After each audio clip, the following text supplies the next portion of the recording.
And if you look across the country, you will find little airports all over the country that during the war were used to train not only Dominion flyers, but people from the United States, people from every Commonwealth country you can think of, who were used where they were allowed to learn how to fly and then learn how to fly effectively well out of the reach of the enemy. It was one of the largest programs of its kind in history, and it came about from an accident out in Vancouver when there was a fighter squadron assigned to the West Coast Air.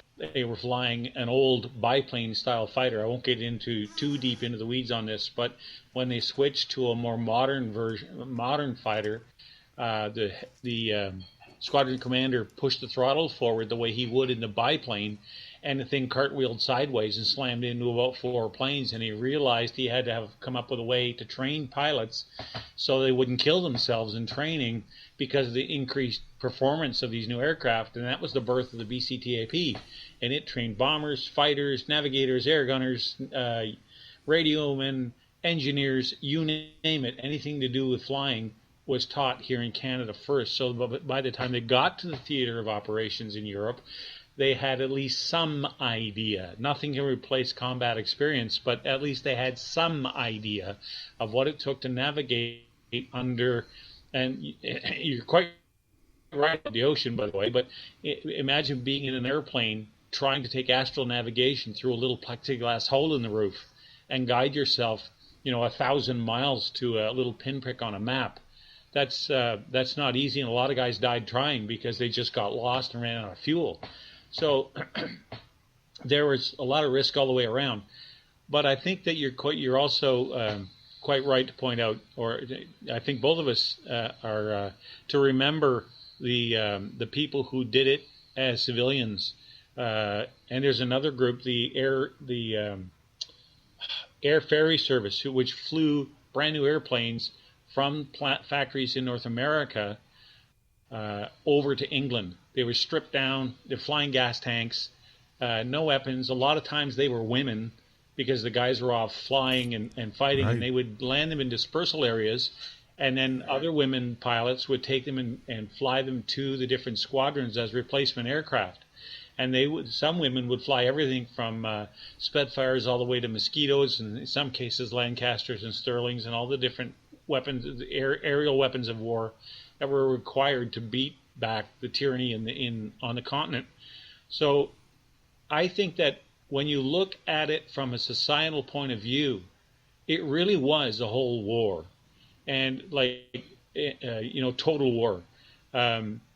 Everything from the farmers in the fields, in the grain fields of Saskatchewan and Manitoba and Alberta, to the people, the loggers all across the country, not just in BC, to the shipwrights, to the factory workers in the steel belt and in Montreal, in Quebec, the shipyards and all that sort of thing. Everybody was touched by the war. Everybody was involved in trying to win it. It was truly a national effort, and that's what I think has been lost, where we've got too narrow a focus. Yes, of course, we want to remember the men-at-arms and their skills on the battlefield and the sacrifices that they made. Their stories are incredibly inspiring. I could sit here and tell you story after story after story. And sacrifices that they continue to make. Precisely, and that was my next point. They're not done making them. Look at Afghanistan. That leads me to another topic along the same lines. There was an article in the paper today or yesterday, I forget which one now, where some of the people in the military are saying, why have we not handed out a Canadian Victoria Cross? The last one was awarded to Ernie Smokey Smith, who died in 2005, I think, the last surviving Canadian VC winner for actions in Italy. I won't go into the details of the action, but he won a Victoria Cross. It's the last one. I'm sorry, I take that back.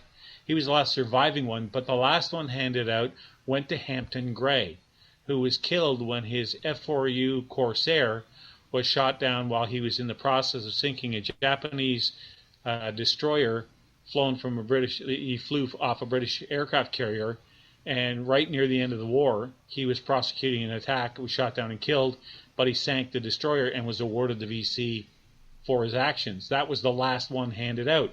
Now, I'm sorry, you can't tell me after 10 or 12 years in Afghanistan, not one Canadian soldier earned a VC. I just don't believe it. I think there are probably a dozen guys who could easily wear that medal. And I think it's a shame, a national disgrace almost, that we have refused to hand out that particular medal. I remember talking to the CO of Sergeant Von Ingram, who was with 2nd PPCLI in Afghanistan. They were fighting a battle at a place called the White Schoolhouse.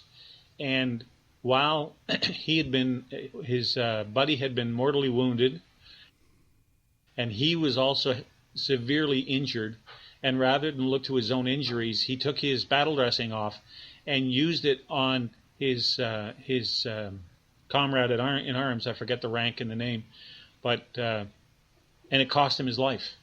I mean, what more do you have to do? There's a whole, the story is incredible when you read it.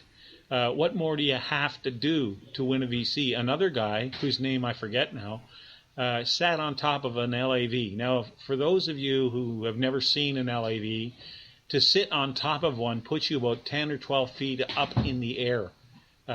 He had a commander's machine gun that had jammed, and the main gun had jammed, the 25 millimeter cannon. Just to interrupt, Nick, an LAV is a light armored vehicle. It's a lightly armored vehicle. Yes, it's a person. It carries up to 6 troops, and it is used extensively by the Canadian military and other military. It's a very fine piece of kit. Anyway, he was trying to get this machine gun going again, so he sat on top of it next to the commander's hatch, field stripped it, oiled it, worked the mechanism loose, reloaded it, and killed a guy who was standing up trying to fire a rocket-propelled grenade at his LAV, and was instrumental in suppressing enemy fire in his area so they could continue the attack. Now, I don't know what more you have to do. Why was he not granted a VC? So anyway, there's lots of examples of those kinds of things. But when I talked to Von Ingram's CO, little did I know. First of all, he also wore the Star of Courage, which is just below the VC. But I asked him about it, and he said, well, we didn't think he quite met the standard. And I said, well, with all due respect, sir, what is the standard then? If no one ever meets it, what's the point of having it? But they had decided, because when they recommend people for medals, it's done at the regimental level in the Army, or unit level anywhere else. And then it goes up to, they fly it up the flagpole and see what the command board thinks of it, the people who make those decisions in the NDHQ. But I cannot believe that at least these two guys did not get a VC. And it's about time that not that we loosen the restrictions, but we recognize when our men-at-arms achieve those milestones and reward them for their courage. Because most guys who win them posthumously. Well, that's a very eloquent explanation about not just the Victoria Cross, but defense of awarding it. And I don't know the answer to that question, Nick. I'm not going to speculate. I want to go back for a second without detracting or diminishing anything that you've just said about the Victoria Cross or the Canadian version of the Victoria Cross. I think you're as you are on many occasions and many subjects, you're spot on this one. But I do want to go back and say a word or two about what I perceive to be the changing nature of our observances on Remembrance Day, and to comment on those, because I think that it's really important for us to emphasize that at least when I was growing up, we understood, because we were the progeny of that generation, and so it was our parents and our grandparents who had lived through the war years, and so we had first-hand or second-hand knowledge of the sacrifices that they made. And during the First and particularly the Second World War, the sacrifices that were made were not limited just to the people who were wearing the uniform. It was total war, and you know, men and women alike who never wore a uniform. We were talking about the Merchant Marine, but let's bring it back onto the land, okay?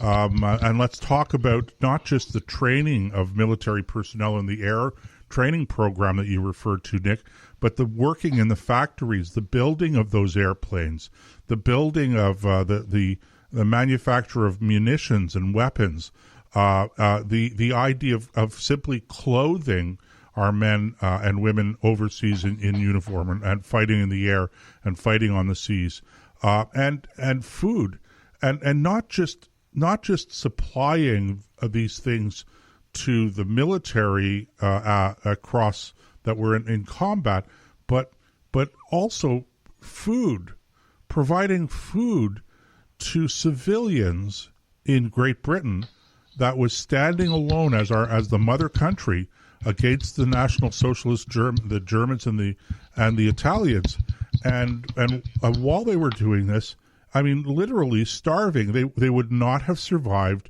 without the effort, not just to transport these resources to Great Britain, but to provide them in the first place for transport.